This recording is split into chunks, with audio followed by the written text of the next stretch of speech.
There you go. All right. So today's Torah reading for us to study is Parashat Toldot.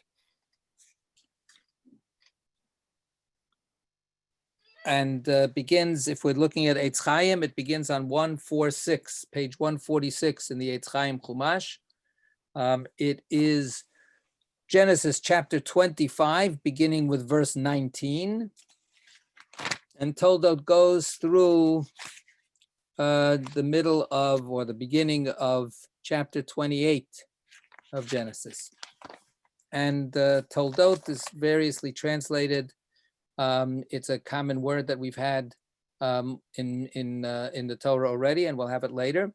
Toldot means the story, the history, the genealogy, the progeny, the people that, the children that are born of a person. The word comes from the word yalod, which means to have a child. So it means what ensued, what followed in this person's life or in that people's life, and so on. So, for instance, these days, when you study Jewish history in school in Israel, you're studying Toldot Yisrael, right? So the story of Israel. Here we have Eila Toldot Yitzchak ben Avraham. Avraham holid et Yitzchak. This is the story, that's the translation we have here, the story of Isaac, the son of Abraham. Abraham is the one who begat Isaac.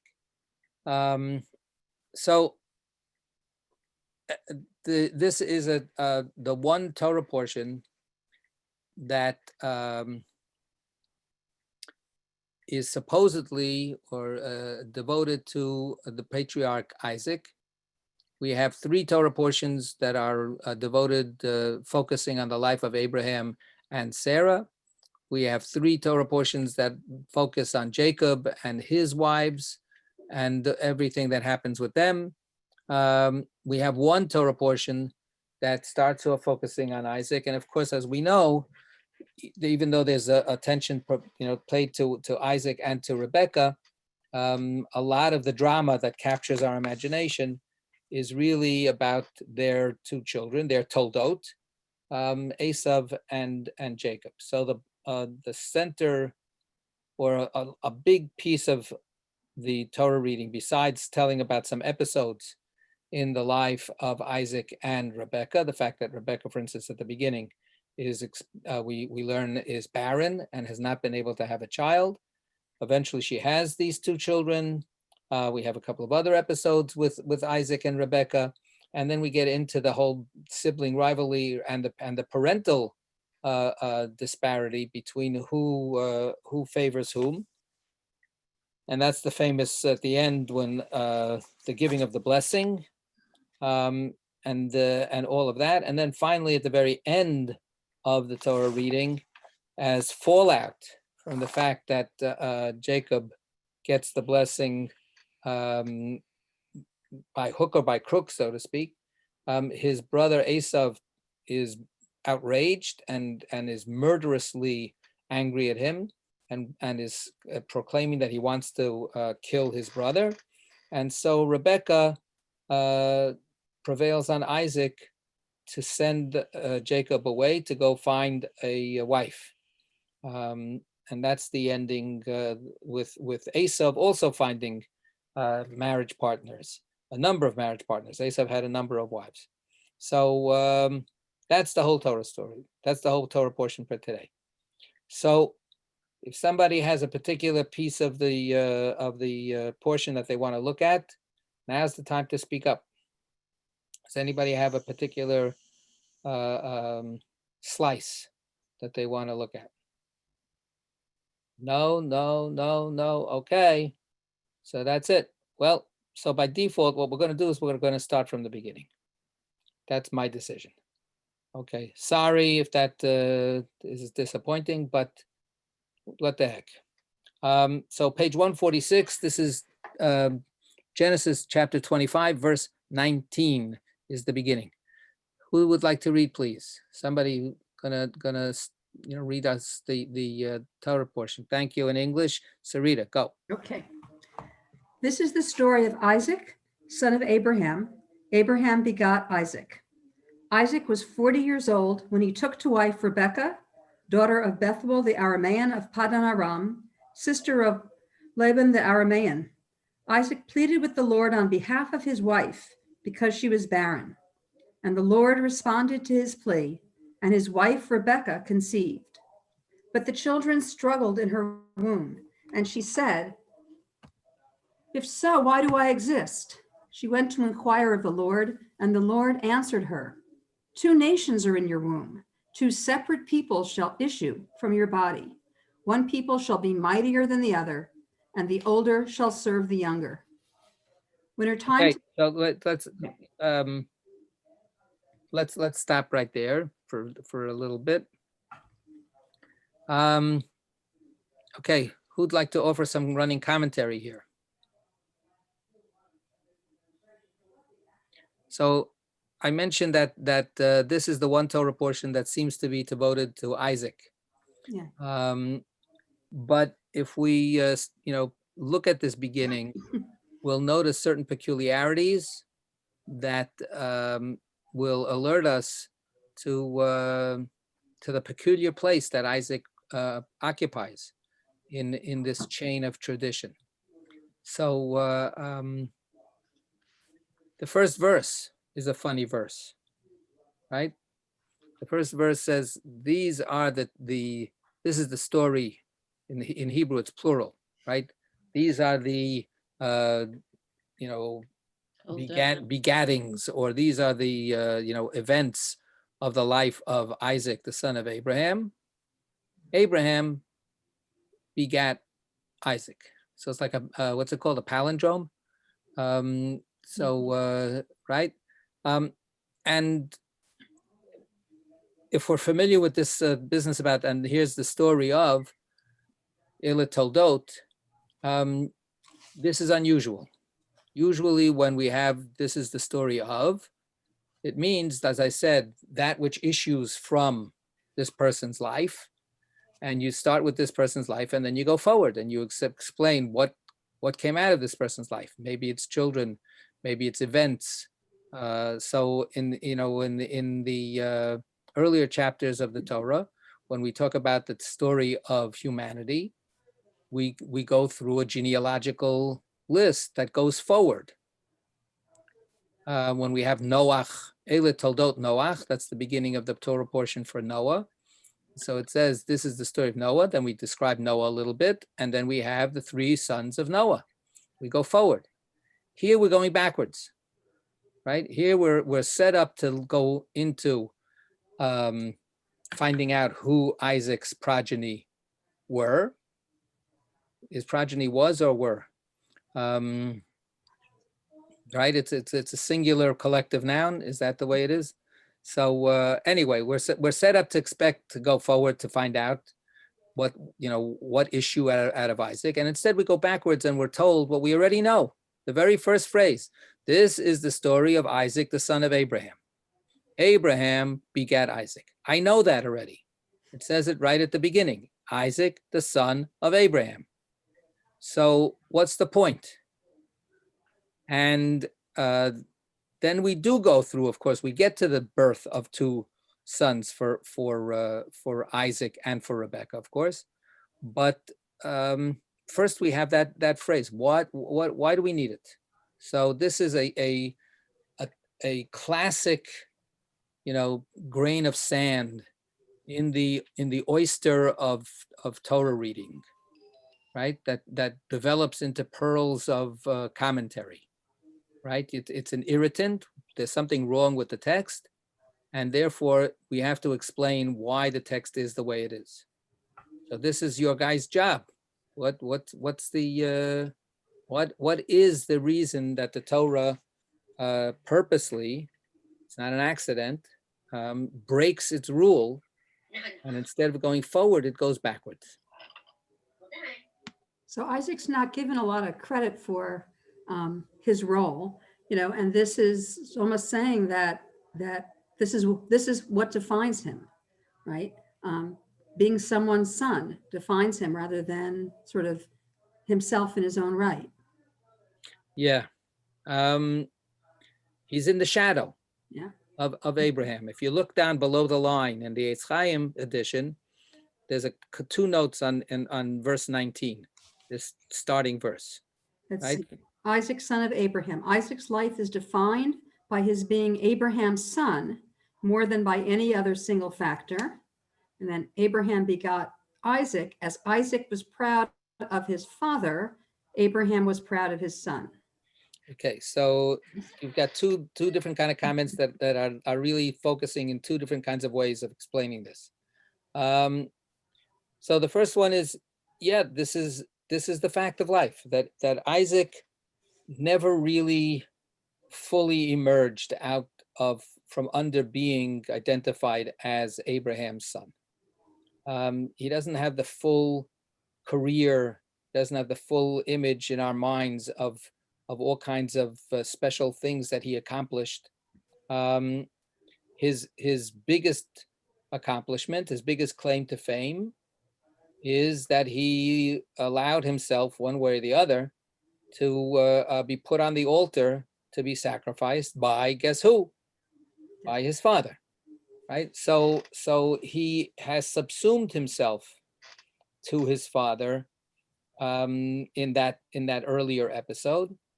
And what other episodes do we have? What other things? Let's review before, what do we actually know about Isaac from the previous Torah reading?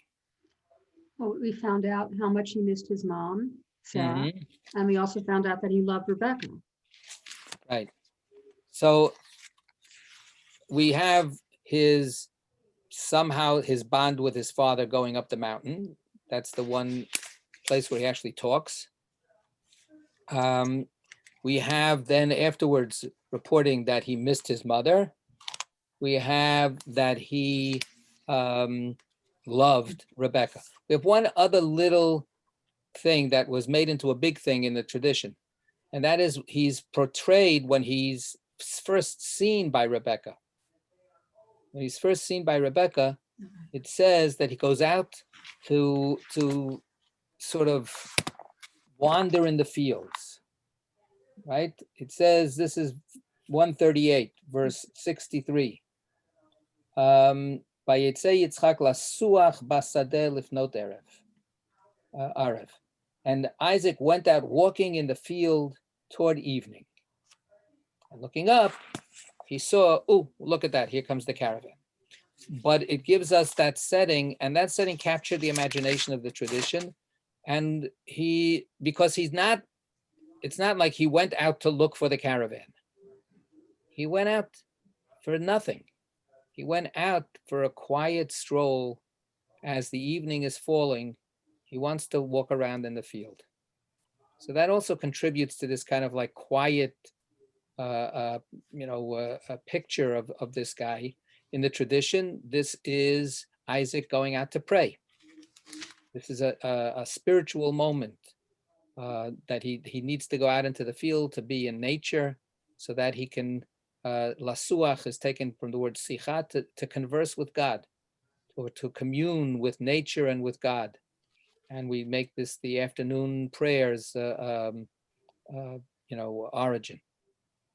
So we have this kind of like a little bit maybe dreamy guy, quiet, devoted to both his parents. The Midrash obviously is using the verse here, which talks about the fact that Abraham begat Isaac. That's the patriarchal idea, even though it was really super crucial that it was Sarah that gave birth to Isaac, because Abraham begat other people. We talked about that, last time. So, but Abraham begat Isaac. That's the point. And there's also, because it's sort of like the Torah is going forward and going backward, as a result, you have a little bit of stasis, right? You're like stuck a little bit. It's almost, remember back when we used to have phonographs, and the needle would like play, and then it would hit a little bump, and it would have to go back, and it would play the same thing. But when we say a needle was stuck, it didn't mean that it was stuck in one spot. It would always it would hit, it wanted to go forward and it would hit something and it would go backwards and play the same thing again going forward, and then it would hit that bump and go backwards. And this text does that. It's trying to play the record going forward, and it hits the word Abraham in the first half of the verse. Yitzchak ben Avraham, Isaac the son of Abraham. Abraham begat, and we get bumped back to Abraham. Abraham becomes the subject, and we get to Isaac. So there's a little bit of like I say, stuckness a little bit. But that's also in the in Chaya Sarah, you have this similar kind of thing where it starts with this is the life of Sarah, and then it isn't about her life. She died, right?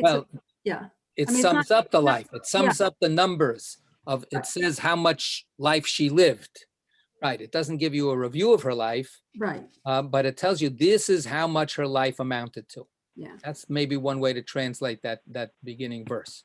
But at least it says focused on her and her life. And it doesn't say, this is the life of Sarah. She was married to Abraham, or something like, it doesn't take away, the focus exactly from her, right? Yes, it's a little frustrating, that they don't have more. And of course, like I've said many times, it doesn't give us an appreciation of Sarah. It doesn't tell us why she died. It doesn't tell us any of that stuff. But that's an important point also. We're used to prominent women being given short shrift, right? For better or for worse, for worse, but that's the way it is. So in that sense, Isaac is really being treated a little bit with that kind of like secondary way of dismissing women, right? He is, of course, the patriarch, and yet he's sort of like ignored or pushed to the side and made secondary, the way it's appropriate to treat, the weaker sex. I'm saying that Rabbi? sarcastically and facetiously, but there's a feminization in that kind of prejudiced way, a certain, so to speak, that happens here with Isaac. David. Rabbi? Yeah. Who's that? David Kanigas. That's what I thought. Yes, David. Okay. I'm thinking about this, and I think that the Torah is kind of far-sighted here, because here we are in the year 2020, at a time when Barack Obama and Yitzchak might be asked to produce their birth certificates. Who would challenge the ancestry of Yitzchak, And so to underscore the point, it says that Avraham holid et Yitzchak. It wasn't Avimelech, it wasn't Pharaoh, it wasn't all the places that they traveled together, whatever shenanigans may have occurred, but it was Avraham who was his father. Okay. And it might be Esav who might. I'm sorry, not Esav. Yishmael who might challenge it, or the progenitors of anybody in the year 2020 who might challenge it. But in any case, I think this is the birth certificate. Okay, so that's interesting. We have it actually devoted when we have the birth of Isaac. That seems to be, a topic that some of the commentators bring up when Sarah, has the weaning ceremony and celebrates that this is really her son. And the Midrash a little bit goes to town on this issue that people were skeptical, that people were questioning, was she really the mom after all? And now you're pointing at the other side of it. Was he really the dad? I mean, they were both, up there in years. And the question of where Isaac comes up from and whether Isaac's position as patriarch is secure, you're right. And as you say, later on, not when the Torah is written now, but of course later on in Islamic tradition, Isaac does get bumped off from being the patriarch, right? Not literally in the Quran, but afterwards in the Quran's commentaries, the Hadith, the son is identified with Ishmael. In the Quran itself, it's not explicit. You could read it as being Isaac, but afterwards, of course, Ishmael takes prime place in the tradition. And you're right. So Isaac's birth certificate, so to speak, is disqualified, and here it's being reasserted, which of course is going to be ironic, without giving away too much, because of course that the whole standing of his children will become a big controversial issue. Which son is the real, entitled son? That's the whole drama with Esav and Yaakov. Good. All right. So now we get verse 20, the next verse. Okay, and we get a little help in chronology, because actually until this point we haven't been able to place exactly what happened last week with Isaac finding Rebekah. How old was he? Was he, very young and or not? You have to do a little math. Well, if Sarah was a certain age, then when she gave birth to him, then if she dies at 127, then apparently he was 37. And now it tells us that he was 40 when he married Rebekah.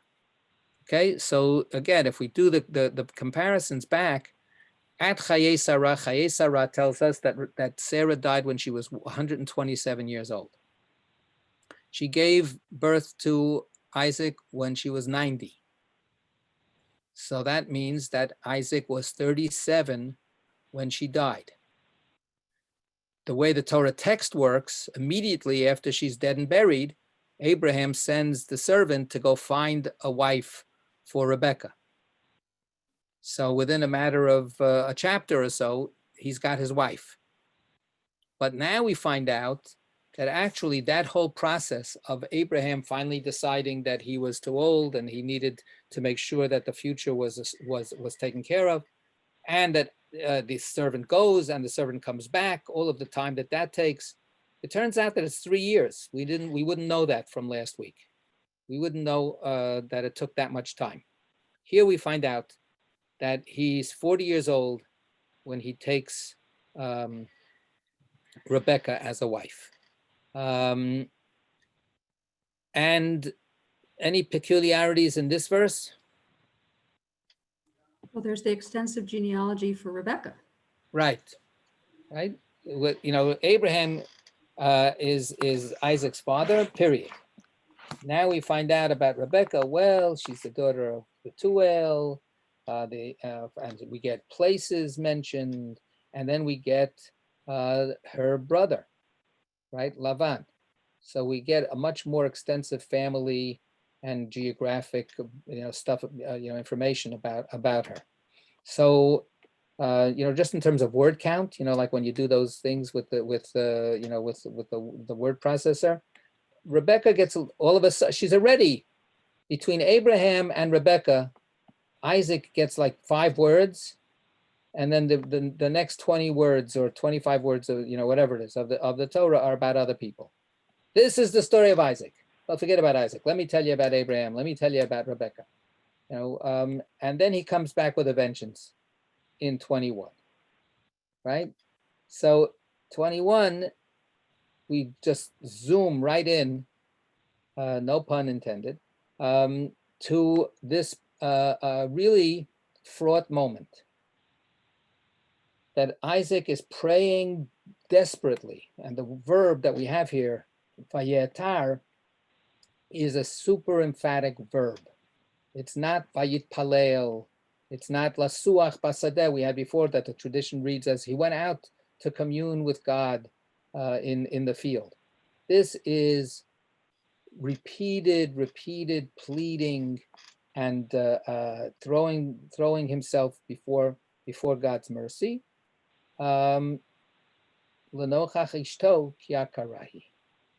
And the word lenochach ishto, translated here as on behalf of his wife. Another translation, does everybody have the same translation? No. Beryl, what do you have? This is verse 21.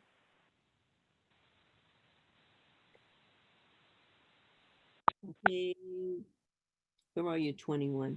And Isaac entreated the Lord for his wife because she was barren.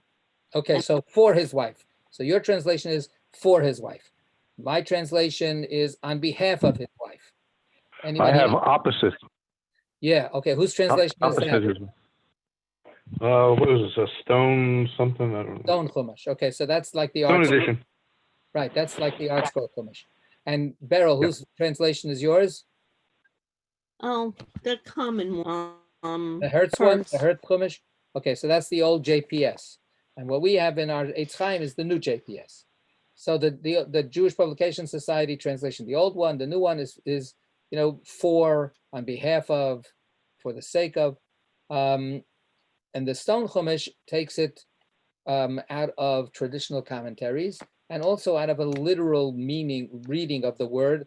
The word is lenochach.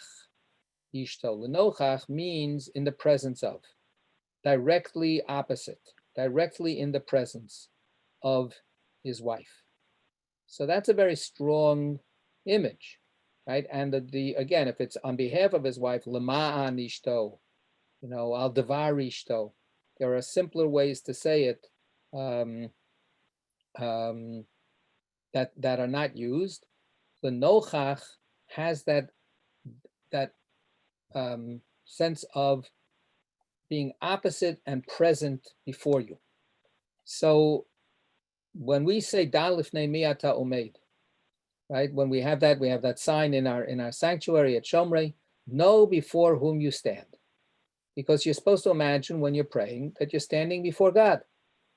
We have in 2 weeks ago in Vayera, when Abraham pleads before God on behalf of Sodom, and that's quite an insistent amount of praying, it says, V'Avraham odenu omeid lifnei Hashem, that he's still standing before God.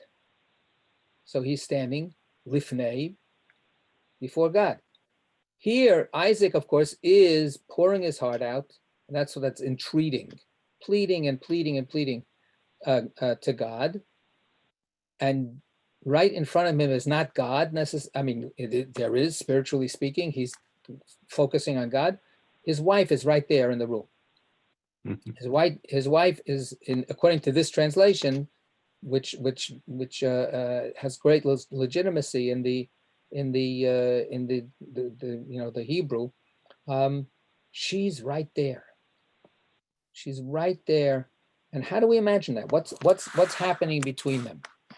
Let's get into our own midrash here. How would we imagine that scene? What's going on besides the fact that we have the report? Okay, Isaac is praying before God. Good. But what really is going on in his heart, and what's going on in her heart? So can we imagine any prior anxiety? Okay. Anxiety. Who, that's for who? For Rebecca? Yeah. Yeah. So say more. What do you mean? Talk about her anxiety a little bit. Hurry up and get pregnant already, or so important to me. There needs to be some performance here, whether it's me or whether it's you. God, help us perform. Performance anxiety.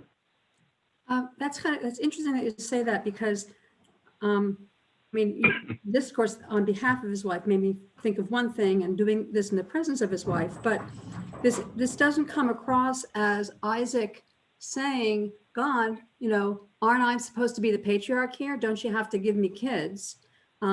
This seems to still be Isaac very much focused on how this affects Rebecca. And so I get this sense of them talking to each other and her being so upset because this isn't happening. And this is like, this is the role that women would have had then, and she's not able to fulfill that. And I get a sense that he wants her to be able to be happy and such, that this really is all about her in his mind as well. Yeah. When I hear the phrase performance anxiety, I understand that as people's concern that they won't actually be able to engage in the act of copulation properly or well, or they won't be properly aroused, or they won't be able to arouse their partner, or they won't be able to do the sex act well. If anything, we have a little bit of a hint in a delicate, nice way that apparently Isaac and Rebecca have a pretty good sex life. So it's not that kind of performance anxiety. And I don't, what you meant was we want issue. We want a child to be born from this. So this comes more into the kind of anxiety of the fertility treatments that people sometimes resort to because they want a child. They want a child. They know all the ins and outs, literally, of how to do this, but it's not happening, and so it's that kind of a question. And what does it mean for the woman to not have born a child? Now, again, we have a little bit of background material to work with. So we haven't been told yet, but I'm going to spoil it a little bit. And we have it, right?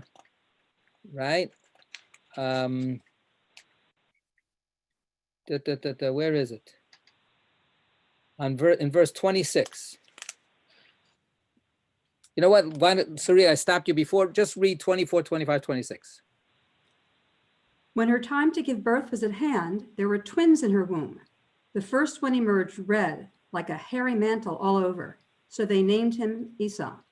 Then his brother emerged, holding on to the heel of Esau, so they named him Jacob. Isaac was 60 years old when they were born. Okay, so now we get another time, piece of information.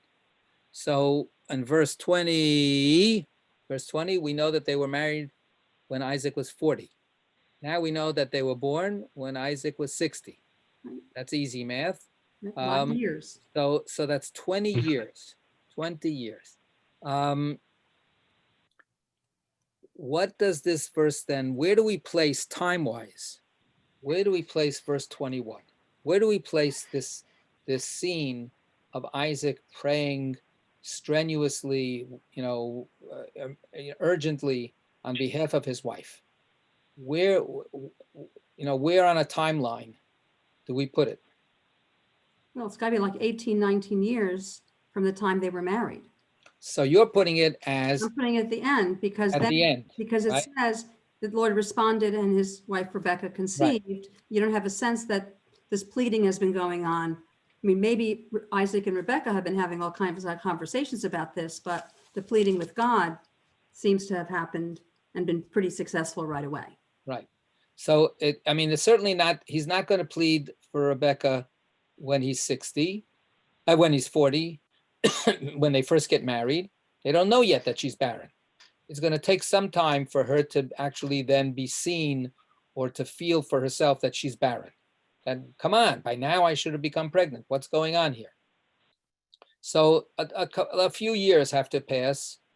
But then the question becomes, is this praying as soon as they realize that she is barren, which is not after 20 years. It's much before that, right? It's going to be, after 5 years, after even less than 10 years. I mean, it's after, if you're trying to have a kid for 5 years, for 10 years, then you're going to be frustrated and anxious, before 20 years. So, so the question then is this a continuous scene that's happened again and again and again until finally God answers? Or is this the one time that finally Isaac does this and poof, then he's answered. Then God answers his prayer. There's nothing for us in the text per se to decide this. The simplest thing is that he, this is the event and this is the response. But that brings up then another question. What took him so long? Why did he wait almost 20 years, right? 19 years or so before he starts pouring his heart out to God on behalf of his wife? That would be one kind of question. There's another question. Let's go back to the first verse of the Torah reading. Isaac is Abraham's son. Abraham begat Isaac. Isaac is a miracle child, right? Isaac is literally a child, given as a gift by God beyond any expectations that this was going to happen, right? Sarah laughs. She goes, "Are you kidding?"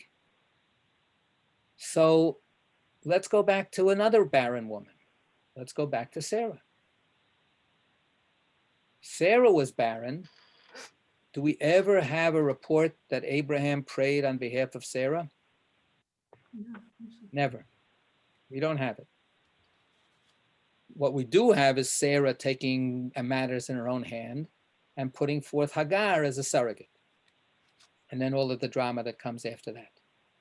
But again, so here we're talking about 18, 19 years of childless marriage and apparently of trying, and yet we don't have, on the part of Isaac, we don't have that continuous prayer. He seems to be Abraham's son. Abraham never prayed for this. What's going on with that? And Rebecca doesn't do anything.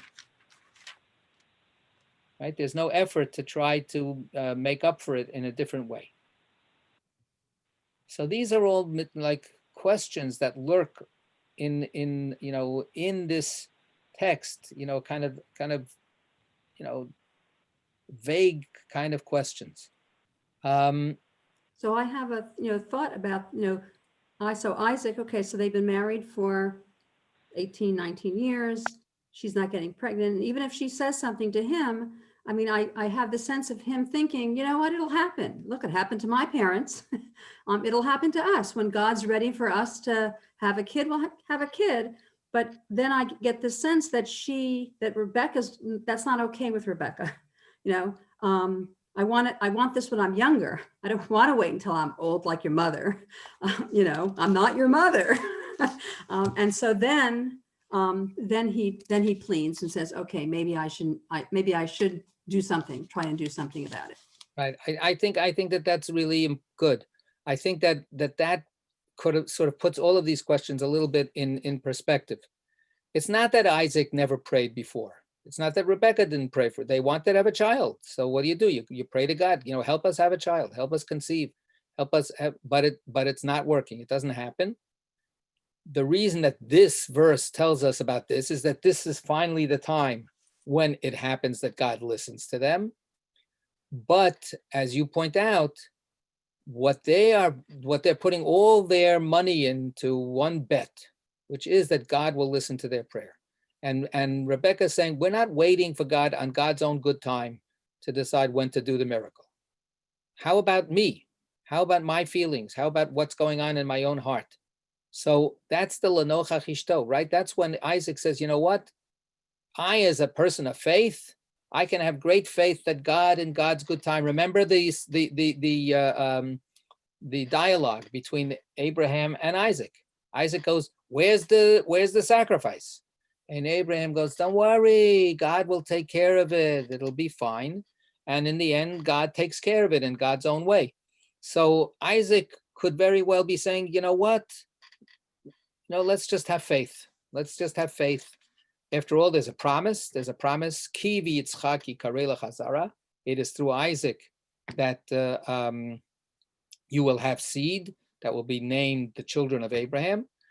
So let the promise happen. So his finally breaking down to really just pour it on for God could be understood. This is because Rebecca is saying enough already. Enough already. We got to do something, right? We want a child now, and not later. So I think that view that this is something that is particularly troubling to Rebecca and perhaps less about Isaac really also shows up in the next line, because when it's uncomfortable for her and she's going, if so, why do I exist? It's like, so So this is what I wanted to be pregnant for. It's like, this is what I was so anxious for and wanted to rush into this.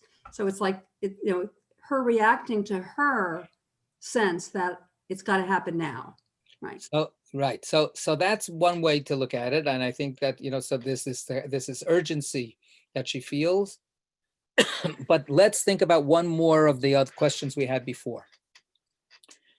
Why didn't they do what Abraham and Sarah did? Bring in a substitute. Why didn't they say, okay, she's barren. Okay, who says that it has to be through Rebecca? There is no promise anywhere. There's no guarantee anywhere that God says it'll have to be through Rebecca. So, if you want to follow in the footsteps of your father Abraham, get another wife. And of course, Isaac is the only patriarch that only has one wife. Abraham has more than one wife, and Yaakov certainly has more than one wife. Isaac is the only one who only has Rebecca. So again, as you start thinking about this, this is a commitment that they have made that is pushing God's hand, right? What they're saying is, God, we're not doing this other stuff, right? We're not going to go get a handmaiden to make sure that Isaac has children. Isaac is saying, L'nochach ishto, in the presence of his wife, he's saying to God, you see this woman who's standing right next to me? She's going to be the mother of my children, not somebody else. She's going to be the one. I'm not making any other kind of adjustments. No workarounds, right? She has to be the one. And then when she gets pregnant, she starts wondering, she's in excruciating pain. This is not like, oh, I got a little premature kick in this is, she is in great anguish. And it's not only that she was, beware what you ask for, but I would push it a little further. I would push it as, am I really going to survive this? Am I going to be the one? I asked for children. Am I going to actually be able to pull this off? Is that really why I'm here? Am I supposed to have these children or not? She asks a very, kind of basic existential, Lama ze anochi? Why, therefore, am I? Am I meant to be this mother or not? And of course, later on, we don't know it now, but later on, we have a mother who dies in childbirth, right? So there's a kind of a real sense of fear, and maybe I pushed it too hard. Maybe I should have waited for God to decide, or maybe I'm not the one. Maybe I'm not the one. Why am I the one who's doing this now? And she goes to who makes that choice. I right. mean, we know that Isaac loved her, so maybe she did say to him, you know what, let me get you a maidservant, and he said no. Mm-hmm. I want you. Or we also know what a strong personality she is. And maybe she said, no way, I'm not being put aside. And of course, they both know about what happened with Hagar and Ishmael and all that. So that didn't work out so well. So we don't know that, why this decision that it has to be her. Right. And that's why I think it's important to let these things swirl around, because this is happening in a very terse text that just keeps going step by step in moving us to to the parts that get complicated with the two children. But actually, this very simply worded text is full of these questions, and it's full of these complications within the psychology and the spiritual questions that people have, which comes directly into that other point, which is she goes, verse 22, she goes to seek out God, right? In my translation, she went to inquire of the Lord. David, what do you have in your stone chumash? You there? You went to inquire of Stand by. I'm I lost track of the place. verse 22. Yeah. Oh, I'm reading it in Hebrew. Bear with me. She went to inquire of Hashem. That's what you have. Okay, so look at that. Stone Chumash and Eitz Chaim. This is a moment of global peace between the Orthodox and the conservative movement. They actually agree on a translation. Very good. And Beryl, what do you have in the old-fashioned JPS? The Hertz Chumash, verse 22. And the children struggled together within her, and she said, if it be so, wherefore do I live? Keep going. And she went to inquire of the Lord. Look at that. So we've got it. Unanimous. We have it all. So let's focus just for a moment. We actually have a couple of minutes left. What does it mean? What do we mean? She went to inquire of the Lord. Let's compare it to the previous verse. The previous verse, verse 21. What do we have about Isaac? Isaac pleaded with the Lord on behalf, or in front of his wife, because And the Lord responded to his plea, and his Right. wife Rebecca conceived. So we've got this very simple, direct, unmediated situation. Isaac's got an issue. He brings it up before God. He pleads before God, and God lets himself be persuaded. So, or herself be persuaded. So it's direct.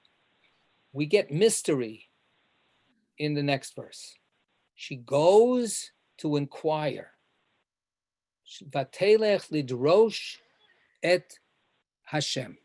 She went to seek out the eternal. So that suggests that, here, when Isaac pleads, she's there.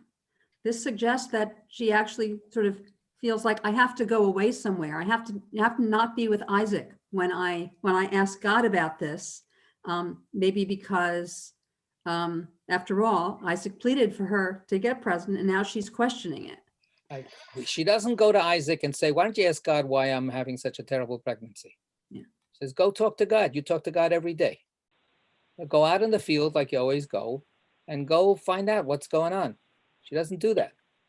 She has to somehow, she feels this is not on Isaac. It's on me. I have to find God here. I have to find God. And God answers her, right? That's the next verse. Vayomer Hashem la, and the Eternal said to her.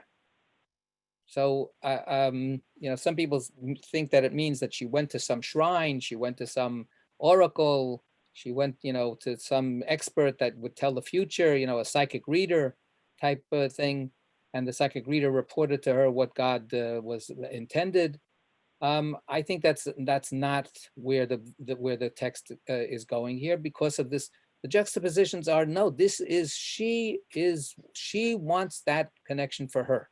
And that's part of her question. Am I going to be the mother here? Am I going to be God's vessel for these two children? God, you need to tell me. You need to tell me, what is this? Do you have a plan? You want to finish me off with this pregnancy? Do you want to torture me with this pregnancy? What do you want to do to me? Forget about Isaac, right? This is a super, our bodies, ourselves, feminism. This is very much of, it's me and you, God. You put me into this position. Now tell me why I have to endure this kind of suffering. And God tells her. So in the minute or so that we have left, what's the answer? Well, Geraldine wanted to say something. Oh, okay, Geraldine. Well, when she didn't know there were twins. Right, she doesn't know. Now we know. We have all these Well, now we know because of the text. We know because of the text that she had twins. No, Yeah. actually, we don't always know. We don't always know. Even today, Even 31 years ago, when Zelda was in the hospital in labor, I was there, and it was on the maternity. I don't know. That wasn't the maternity. Whatever you call that ward. The ward that's actually where the pregnant women are supposed to be delivering. The delivery ward. Labor and delivery. Labor and delivery. Now called Amazon, right? Free delivery. So, and I hear a woman on the phone back when they used to have, phone booths in the hallway. And I hear a woman on the phone going, and then all of a sudden another one came out. and the doctor never told me. So it was like, even as recently as a generation ago, not always did they know about the twins. But you're right. She doesn't know that she has twins. All she knows is that this is completely unbearable. Now, is that the only answer, though, that God gives her? You know why you're having such a difficulty? Because you've got 2 babies instead of 1. Is that the answer? No, he goes beyond that, because he really talks about, that this is like a really important thing, that you have a very important role here. You have 2 nations. You don't have 2 fetuses. You have 2 nations. You don't have 2 babies. You have 2 nations in your womb that are warring with each other, and they're going to constantly struggle with each other. You are the mother of nations, right? So she's wondering, maybe this was a total mistake. Maybe this is not me. Maybe I was, presumptuous or whatever. And God says, why you're in pain? You're in pain because you are doing something that's excruciatingly difficult. You are bringing forth 2 peoples. So when we say Ela Toldot Yitzchak, this is the progeny, this is the offspring of Isaac. Here's another place where it's upended. It's really the progeny of Rebecca. It's really, this is Toldot Rivka. All right, we're going to stop for now. And Yeshikoach. A real quick story. What? A real quick story. Sure. My brother was in the doing his residency at Columbia Presbyterian on February 28th, and it was leap year. And he was in the emergency room, and this man came running in. My wife is giving birth in the car. Please come and help us. So he went out, and he said, literally, the baby just fell into his hands. So they put her on a gurney, and they sent her up to the labor and delivery room at floor. And it was at 11:45 midnight.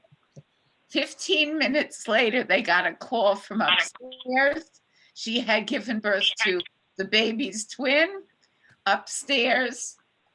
Technically, it was 12:15. It was the next day. Giving birth in 2 different places, 2 different delivered by birthdays. two different doctors. Very cool. See that? So Yeah. they didn't know. They didn't It's know. a good thing it wasn't New Year's Eve. That's right. Well, yeah. All right. But okay, very, very good. But I hope that they probably just celebrated it as one birthday.